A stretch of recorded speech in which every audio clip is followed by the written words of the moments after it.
Howdy folks, my name's Calling Me Crazy. Welcome back to the channel. If you didn't know, I have a Google form that you can fill out for any questions or advice you'd like me to give in a separate video. I'd be happy to make that, and you can choose your own gameplay. But for today, we're going to be talking about grades and making easy A's. Really easy A's. I know you guys are still in school, at least some of you, maybe in college, maybe in high school, and there are definitely assignments you either missed or are missing right now that you're procrastinating on. Maybe there's a paper or a test you got to study for, and I don't know. You might be having some bad grades throughout the semester. I hope not. I hope you guys are doing well, but I'm here to help out because I feel like I have a good bit of knowledge about school. I graduated college last year, but I went through all of college without making a single C. So I made nothing but A's and B's, and I'm pretty proud of that. I would say college isn't the easiest thing. I also did computer science, which is also not the easiest, I would say, major to go for, but I'm here to give you some advice and some tricks, and mainly really one big trick. But I kind of want to go over a little bit about different types of learning. So when it comes to basic types of learning, there's three different types. You got physical, you got visual, and you got auditory. I am definitely a visual learner. I like graphs, I like charts, I like diagrams, things that are drawn for me. I do that whenever I teach at my job. I like to be a big visual learner. I'm really jealous of auditory people that they can listen to like a textbook or like any sort of novel, like auditory novel, and understand everything. I can't do that. I'm not that type of person. And then there's physical, and I feel like I kind of am a physical learner as well. I think whenever I do like a routine, especially when I like get up in the morning, I do the same thing every day. I take a shower, brush my teeth, eat breakfast, whatever. I pretty much do the same thing every time. So when you build routines, that's kind of like physical learning, and that could be at a job, maybe like a mechanic or something. But those are like your three basic types of learning, and those are important to know. It's very good to understand which one you fall under, so you can like maximize the way you study and the way you intake information when it comes to your classes. Now, the big trick, and it's going to sound super boring and super obvious, but the big trick of really doing well in school and getting good grades is going to class. That's it. Just go into class. You should really spend all your time doing the main thing that school is built for, and that's going to class.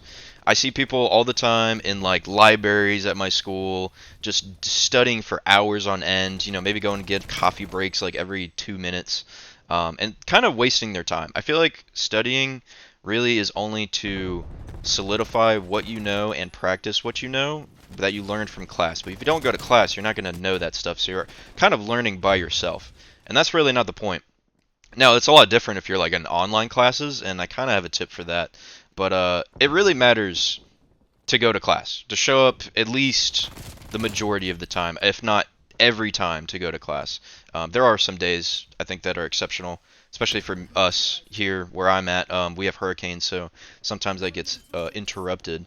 But professors matter a lot too, not just for showing up for class, but if you have a bad professor, obviously you're not going to learn well. But if you have a really good professor, then you're going to learn, I feel like, decently well by showing up to class.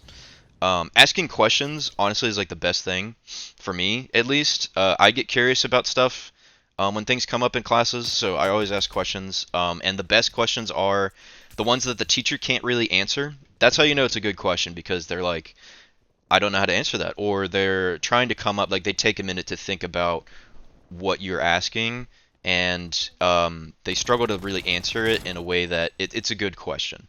I think that's super valuable. Bottom line, that's super valuable. You really want to trade your hours of studying for an hour in class. Again, like going to class, it's only like, I think you're only in there for a maximum maybe like 90 minutes, unless you're doing a seminar. I did have like a 2.5 hour seminar that I'd have to go to my senior year. That was ass. I don't miss that class at all. But it was only once a week, so it wasn't the worst thing in the world. But most classes are pretty short, so you're actually saving a lot of your time by going to class and then just having the rest of your day to do whatever. You don't have to study right after you go to class. I mean, you just learned whatever you learned for that day. Just take a break. Maybe if you have a test coming up, study more for that when it's coming up. But yeah, you don't really need to like just hunker down in the library 15 hours a week. I feel like that's kind of stupid. And you're trading a lot of your time away from learning by doing that. Some classes use the same material and homework for tests. I've found that a lot in college. Like literally everything that's in the homework is on the test, especially for like math classes. So that was like super easy for me. Like you just study the homework for maybe a day, and then you're good for the test usually. Um, Practice still though, you still need to do like homework, especially if you're graded on it. It's to really keep your knowledge sharp, but you don't need to overdo it. Again, you don't need to be doing homework for like 6 hours on end. Unless you're in a major that really requires something like that. I don't know. I'm not a biologist. I feel like biology majors have to learn like everything in the encyclopedia just to understand their major, but definitely not for computer science for me. If you're online, you do need to at least have meetings with your professor. I feel like the online classes, you can't really ask those questions as well or get as much information out on online classes. Or just practice a little more often, maybe add an extra 15, 30 minutes to your studying, perhaps. It's great, though, to make connections with your professors. Almost really mandatory, I would say. That's like a mandatory thing. Making connections with your professors, especially if you like them, is like the bread and butter of like especially college. Really like college is like where you make your degree there. You find your college professor in your degree in your major that you enjoy and you make a connection with them. It helps a lot. It also helps with your grades. Honestly, if a teacher likes you, they usually are pretty lenient on how they grade you. So that's like super mandatory almost, I would say. You don't have to like every professor. Obviously, there's going to probably be some bad ones, but for the good ones, it's good to make that connection. I've never heard of anyone in college say that they enjoyed college while being alone all the time and didn't keep in touch with their professors. That just doesn't sound like a thing that someone would say through their experience. So that's really just like something that I harp on in this video, really. And the bottom line, again, just show up for class. It's not that hard. Especially if you're in college, you're paying for it, so you might as well show up. And save yourself some time. You really save yourself some time asking a few questions. Try to engage at least a little bit. I know there's always that person that just doesn't ask a single question. They show up to classes and say nothing. And maybe you just understand the material really well, and that's great. But it's always good to ask at least a question and just engage a little bit with your professor. Just a little disclaimer though, I know I'm putting this at the end of the video. This may not be the best advice for those with learning disabilities, or mental illnesses that disrupt learning. I know I had a friend that had to take tests outside of their classroom and like in specific spaces where they can focus. I know that's a big thing that colleges should have, and maybe even high schools have. But this probably is not the best advice for you guys if showing to class is not going to help. If you have some type of learning disability. School could also simply just not be for you.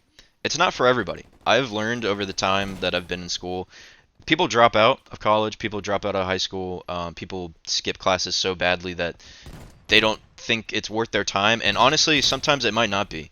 Like, school is really not built for everybody. It's only built really for people that want to be there and enjoy the academics and really want to, like, have a career in something else. Now, that doesn't mean you can't be successful. Success isn't always reflected in the grades you get at school. It's really just what you do with your life and with whatever you want to do. I mean, you could go work at a whatever job, like a low-end job, a dead-end job, if you want to call it that, and you could be successful there. It doesn't really matter. At least try your best and give it your all, even if it doesn't work out. At least at the end of the day, you can say that you at least tried. And that's pretty much all I have for this video. Hopefully that was informational and helped some of you guys out. Go to class, and yeah, I will see you guys in the next video. Bye!